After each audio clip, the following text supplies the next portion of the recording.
اعوذ باللہ من الشیطان الرجیم بسم اللہ الرحمن الرحیم۔ حضرت اسماء بنت ابی بکر رضی اللہ تعالی عنہا بیان کرتی ہیں، رسول اللہ صلی اللہ علیہ وآلہ وسلم خطبہ ارشاد فرمانے کے لیے کھڑے ہوئے تو آپ صلی اللہ علیہ وآلہ وسلم نے فتنہ قبر کا ذکر فرمایا، جس میں آدمی کو آزمایا جائے گا۔ پس جب آپ صلی اللہ علیہ وآلہ وسلم نے اس کا ذکر فرمایا تو مسلمان زور زور سے رونے لگے۔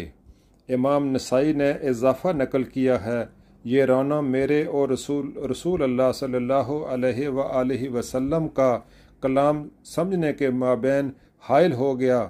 جب ان کا یہ رونا اور شور تھما تو میں نے اپنے پاس والے ایک آدمی سے کہا، اللہ تعالی تمہیں برکت عطا فرمائے۔ رسول اللہ صلی اللہ علیہ وآلہ وسلم نے اپنے کلام کے آخر پر کیا فرمایا؟